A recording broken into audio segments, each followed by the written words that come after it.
La compagnie aérienne nationale Air Côte d'Ivoire a ouvert ce vendredi 1er juillet 2022 son agence régionale de Johannesburg en Afrique du Sud, inaugurant ainsi les vols long courriers. Air Côte d'Ivoire est installé depuis ce vendredi à Johannesburg, Afrique du Sud. L'ouverture officielle de son agence régionale s'est déroulée en présence des ministres des Transports et des autorités aéroportuaires des deux pays. Cette compagnie amorce ainsi une autre étape de son développement, le long courrier.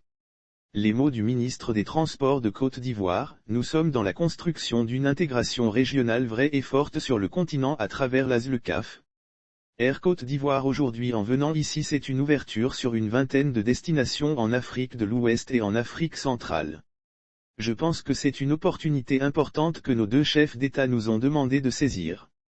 Et, je voudrais remercier tous ceux qui ont contribué à ce que cette liaison aérienne se fasse et que nous contribuons Afrique du Sud et Côte d'Ivoire, à accélérer l'intégration sur notre continent, a souligné Amadou Koné, ministre ivoirien des Transports. L'ouverture de cette ligne renforcera davantage les liens entre la Côte d'Ivoire et l'Afrique du Sud sans revenir sur les potentialités économiques de la Côte d'Ivoire et de l'Afrique du Sud. Le ministre Amadou Koné a fait observer que ce partenariat, au-delà des raisons économiques, est un acte panafricain qui est posé. Il y a des questions économiques, c'est vrai, mais il y a cette intégration des peuples. Il y a également ce renforcement de la fraternité entre l'Afrique du Sud et la Côte d'Ivoire d'une part et l'Afrique australe et l'Afrique de l'Ouest d'autre part, a indiqué le ministre Koné. Lire aussi transport aérien, Air Côte d'Ivoire se dote d'un nouvel Airbus 320 neo 9 pour sa part. Fikile Mbalula, ministre sud-africain des Transports, s'est félicité de l'arrivée de Air Côte d'Ivoire dans le ciel de la nation arc-en-ciel. Les relations diplomatiques entre nos deux nations respectives et la région d'Afrique de l'Ouest ne cessent de se renforcer depuis 1992. Dans les prochaines semaines nous accueillerons notre prochaine commission bilatérale et je ne doute pas que nous finaliserons les accords en suspens et tracerons une nouvelle voie pour renforcer notre coopération dans le secteur des transports, a-t-il indiqué. Air Côte d'Ivoire sera autorisé à opérer 4 vols par semaine à l'aéroport international OR Tambo. Le ministre Fikile a expliqué que lors de leur dernière réunion à Abidjan en décembre 2021, un accord bilatéral sur les services aériens a été signé. Ceci était le fruit des négociations entre les deux pays.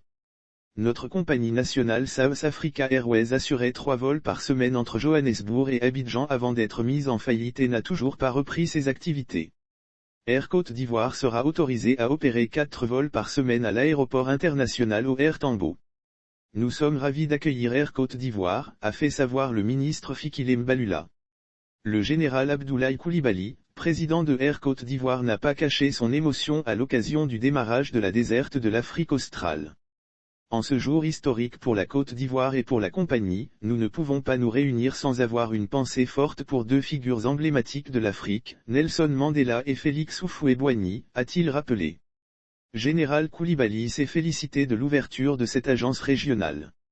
Notre compagnie est fière de proposer des vols directs, fréquents, à des horaires adaptés aux besoins de voyage de nos passagers. Hervé Abou, directeur pays de cette agence, a rappelé que cette compagnie a été créée en mai 2012 mais a démarré ses activités en janvier 2013.